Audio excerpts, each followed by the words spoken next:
देखो, जैसे ये क्वेश्चन कर रहा है कि calculate the work done in blowing a soap bubble from a radius of 2 centimetre to 3 centimetre.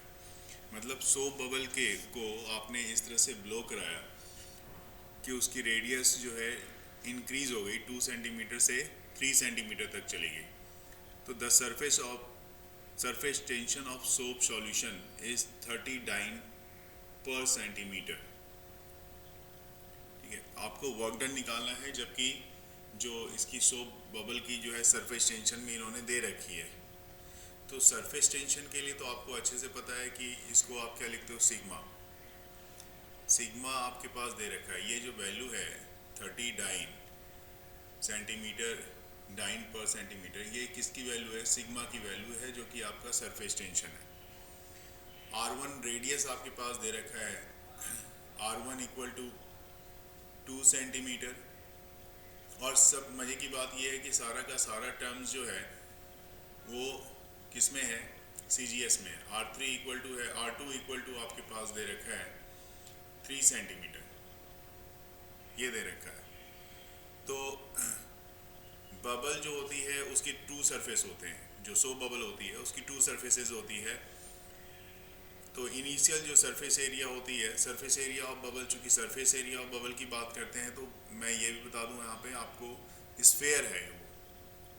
तो वो उसके लिए अगर देखें कि शुरू में सरफेस एरिया क्या था, इनिशियल सरफेस एरिया, बात हो रही है सिर्फ बबल की, तो initial surface area of bubble वो होगा,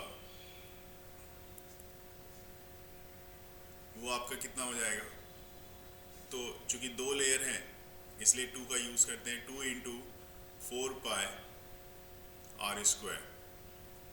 तो यहाँ पे R1 का स्क्वायर कर दिया, तो ये हो जाएगा 2 × 4 पाई R1, कहने का मतलब 2 का स्क्वायर, ये आ जाएगा। और एक्चुअल में पाई को मैं अभी अगर ऐसे ही रहने दूँ तो ये यहाँ पे आप लोग का सबका आया होगा 32 पाई। हालांकि आपने तो इससे ज़्यादा ही सॉल्व किया होगा, तो 32 पाई सेंटीमीटर स्क्वायर ये वैल्यू आ गई। उसी तरह से फाइनल सरफेस एरिया जो बबल की होगी, सरफेस एरिया जो फाइनल होगी, उसको कैसे करोगे, तो यहाँ पे भी 2 × से मल्टीप्लाई करना पड़ेगा। तो 2 × 4 पाई R2 का स्क्वायर,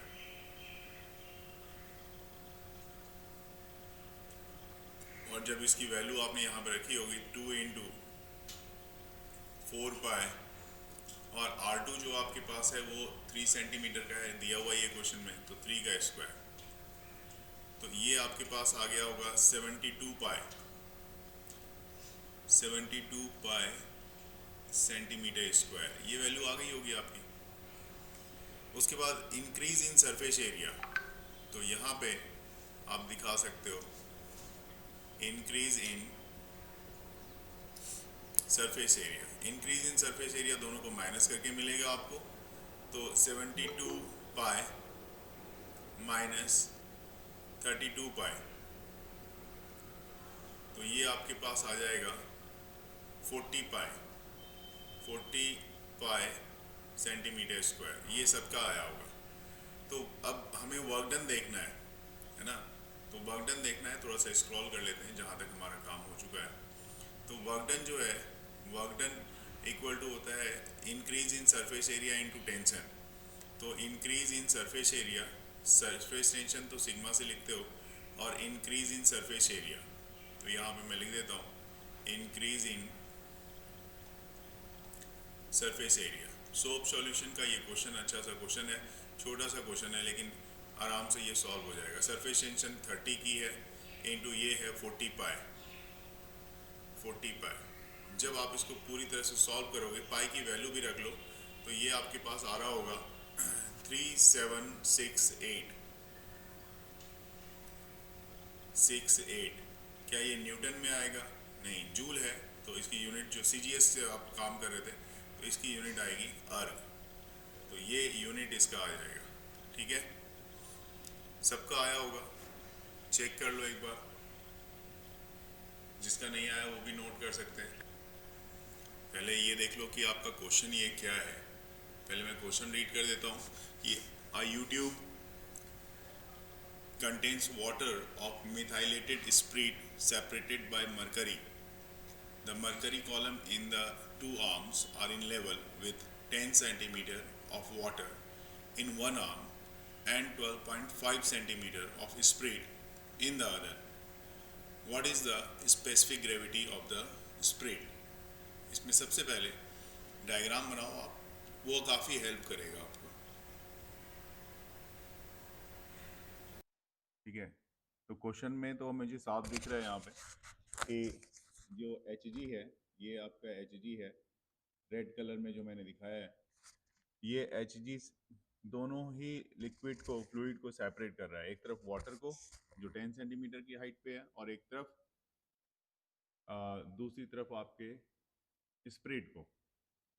तो टोटल प्रेशर जो पी पॉइंट पे लग रहा है, ये पी पॉइंट है आपका, देखो टोटल प्रेशर जो पी पॉइंट पे लग रहा होगा, वही टोटल प्रेशर आपका दूसरे पॉइंट पे, क्यू पॉइंट पे भी आपका ये सेम प्रेशर आपको लग रहा होगा।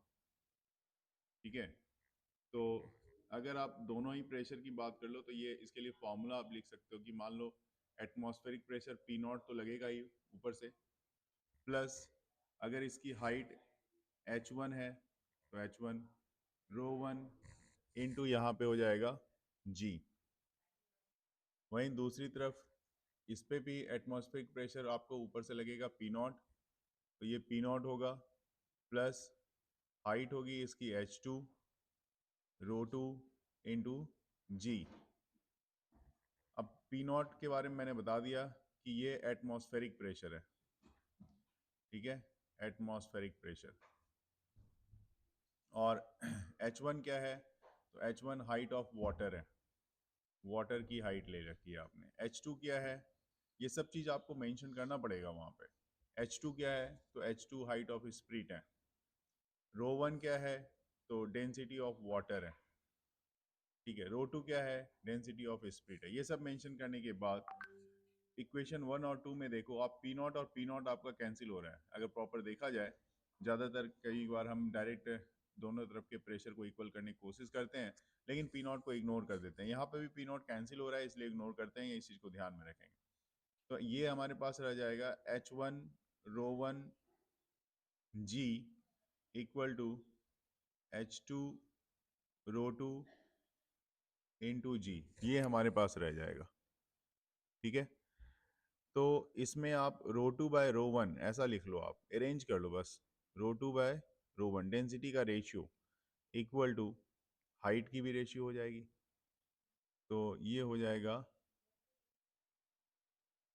H2 bye H1 by H2,